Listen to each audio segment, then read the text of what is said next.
So somebody asked me the other day, hey Mike, what real estate asset class do you prefer to invest in? And I thought about the question and I thought, you know what, this would make a great video. Let's go through the 4 different asset classes as a real estate investment and do like a compare and contrast so you can get full context around my answer. So there's 4 different asset classes, and what I want to do is I want to dive into each of them.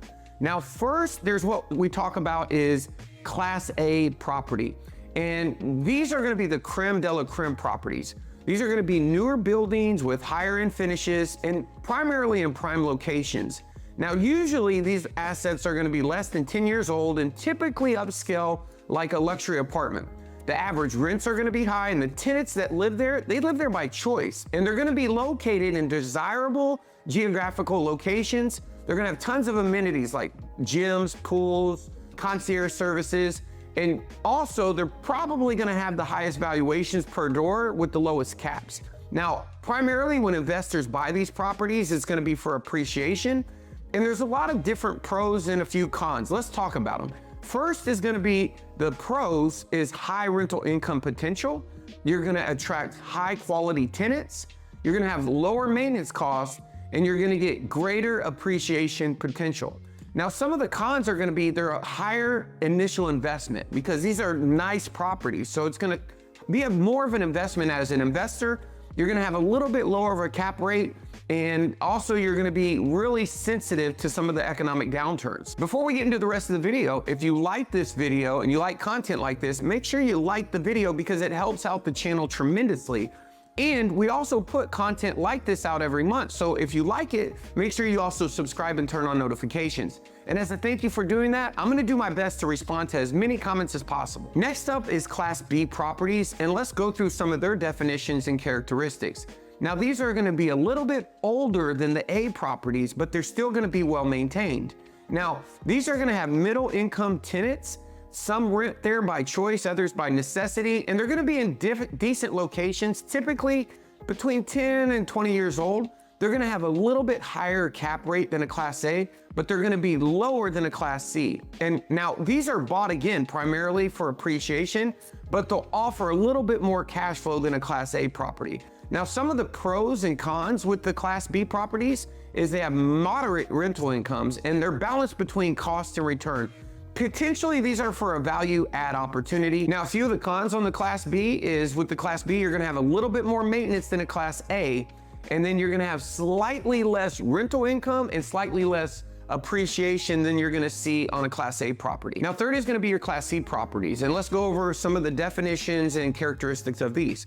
Now, they're gonna have moderate blue collar tenants, and they're gonna actually be a little bit more older of a building. Now, most of these are renters for life, except for the others who are just starting out before they move up to A or B as they advance in their careers. Often located in less desired areas and typically 20 to 40 years old. Now, rents are below market. They offer way more cash flow than an A and slightly more than a B. And they can be first to appreciate in rising markets. Often, they're an opportunity to make improvements to upgrade to a B, especially in a B area where you can bring in a B standard. Now, some of the pros and cons, they're gonna have a lower purchase price, they're gonna have higher cap rates, and another pro is they have potential for significant value add and renovations. But when you look at the cons, they're gonna be way more higher maintenance and renovation costs. You're gonna have riskier tenants, more turnover. There's gonna be risks to having high vacancies and possible issues with crime and safety. Oh yeah, by the way, we publish a multifamily game newsletter every week that curates the best multifamily content so you can have the most relevant information delivered to your inbox every week. You can subscribe quick, free, and easy by using the link in the description below. Now, let's talk about the last class, and this is gonna be the Class D properties. Now, the characteristics of these are gonna be the much older buildings of the bunch, and they're gonna have very low income tenants. They're gonna be located in poor locations, typically high crime areas, often 30 plus years old and a lot of the times when you see a D, it's poorly maintained. D stands for dog, and we don't really touch these.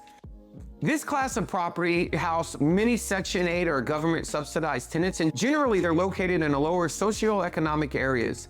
They're intense management and heavy on security. Now, some of the pros and they're the lowest purchase price and they have the highest potential cap rates, And in some occasions, there's a lot of possible opportunities for significant turnaround. The cons in this class are going to be extremely high maintenance and renovation costs. You're going to have high vacancies, tenant issues, maybe even some legal troubles, and it's challenging for management around security concerns. So, in conclusion, Class A is the most beneficial. I believe Class A is absolutely the thing that you want. It's going to treat you the best. If you take care of it, it'll take care of you. We have stability and security, so low risk of tenant issues. We have lower vacancy issues. We attract reliable high income tenants. We have long-term appreciation, so it's greater for property values, which will increase over time. It's better because of the old adage, location, location. Usually Class A's are gonna be in great locations. Maintenance and management, you're gonna have lower management costs and lower maintenance costs, and you're gonna have the modern amenities in construction, so you won't have to go in and check on the buildings as often. Overall, the return on investment is gonna typically be better when you look at, they're gonna have a higher potential of the rents doubling in the next 10 years. While the initial investment is high, the long-term benefit and returns are more stable and predictable in your Class A. So, now that we've covered the 4 classes of multifamily, I hope you can now make a better choice on your next multifamily real estate project.